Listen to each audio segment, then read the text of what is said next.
When we think of our American presidents, we typically don't think about their love lives, but a new book is showing us a side of our leaders we don't often get to see. It's called Are You Prepared for the Storm of Lovemaking? Letters of Love and Lust from the White House. Authors Dorothy and Thomas Hoopler share a collection of handwritten love letters by presidents to their wives and lovers, from George Washington to Barack Obama. And Dorothy and Thomas join us now. Good morning. Morning. Morning. Thank you for having us. So are these letters that no one had access to before? Are you the first people that are kind of putting them all together? Well, I think we're the first to put them all together. They've been available in archives and presidential libraries and things like that. And sometimes in individual books of presidents. Right. So what made you think that I want to dip into this side of the personal lives of the presidents? Well, it's very interesting. It isn't just that these are love letters, courtship letters. They talk about their lives, the people who are off at war, World War I, the Civil War, tell what it's like. Can I just? Yeah, sure. I don't mean to interrupt. I mean, who doesn't like to gossip about people, and people's love life are usually pretty interesting to others. And sometimes you see a private life which is totally different than you would expect from a public person. Like the title of the book. Yes. It sounds pretty sexy, but Yeah, it does. it was in a letter from Woodrow Wilson, who, when you look at him as a person, looks kind of dry and not as sexy as the letters he wrote. And he wrote very long letters. Very long and many. So many. that Yeah. title of your book, Are You Prepared for the Storm of Lovemaking, is from a letter from Woodrow Wilson? Yes, right. I'll read just a little portion of it. It says, and what was interesting too was that it was written after they'd been married for almost 10 years. Oh, Wow. It's So the flame was still burning. Yeah, Yeah. that's for sure. wow. So it's Baltimore, 1894. My own darling, when you get me back, you'll smother me, will you, my sweet little lover? And what will I be doing all the while? Simply submitting to be smothered. Do you think you can stand the innumerable kisses and the passionate embraces you will receive? Are you prepared for the storm of lovemaking with which you will be assailed? Oh. Do you not know by experience to what lengths and extravagancies of demonstrativeness on your part hurries your intemperate lover?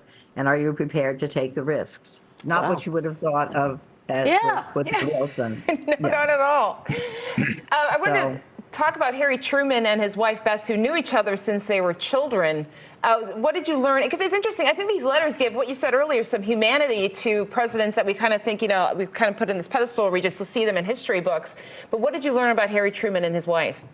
Oh, that was a real love story. Yeah. He fell in love with her when he was 5 years old in Sunday school, and he never loved anyone else. I think that's makes him a little different than most of the other presidents. Some had a couple of wives, but he proposed to her many, many times, and finally she accepted.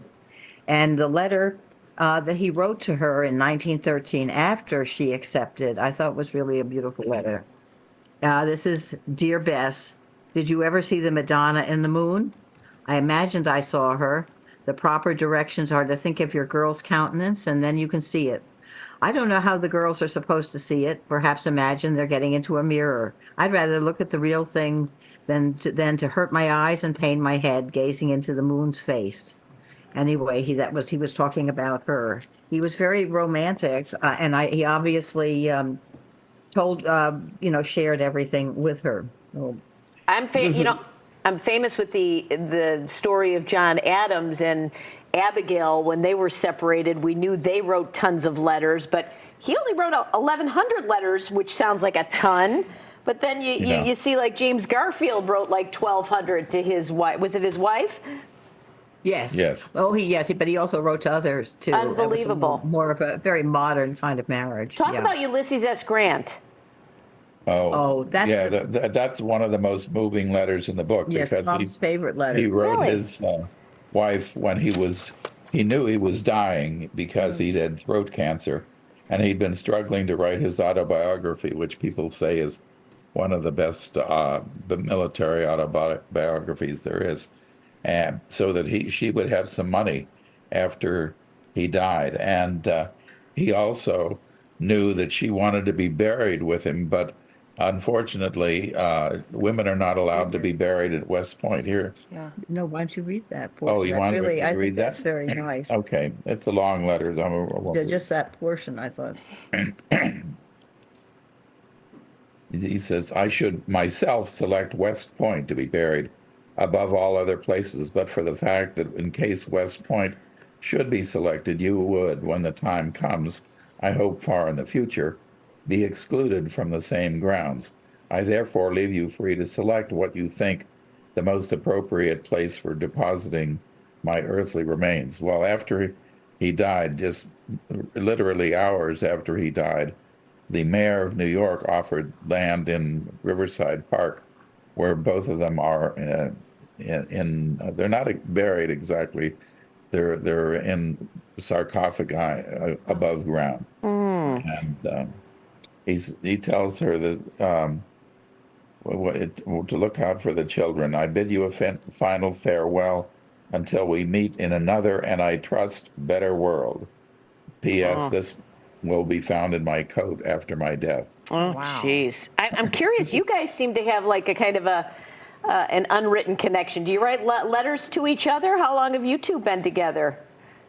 Oh, well, we've been married for about 51 years, but we met in New York. So we never wrote letters, so we weren't apart. But I think that the spiciest letters. Yeah. I Oh. just Oh, yeah, let's get to it, yeah. It's Warren Harding. Oh, Warren all right, G. bring it. Harding. Now, Yeah. he had many mistresses, Warren did, and he loved women. He wrote sometimes poetry, and here's the beginning of one. I love your poise of perfect thighs Oh. when they hold me in paradise. I love the rose your garden grows, love seashell pink that o'er it glows. I love to suck your breath away. I love to cling there long to stay. I love you garbed but naked more, love your beauty to thus adore. Oh, my. Wow. Well, that was a little saucy. Yeah, here's the woman he was writing that to. Oh, yeah. She's a Let's looker. see her. Hard to see. And actually, the letters are even more graphic. Oh, yeah. Yes. So, We can't read the letters over the radio. well, I think it's early in the morning, but definitely, yes, definitely. Not too early. Maybe You gotta in the get the book. nighttime. Yeah. You got to get the book. Well, it's a pleasure to meet you both. Yes. The book is, again, Are You Prepared for the Storm of Lovemaking? A quote from Woodrow Wilson. It's Letters of Love and Lust from the White House, and more you can check out HooplerAuthors.com. Pleasure to meet you both. Oh, Nice to pleasure. meet Thank you. you so much.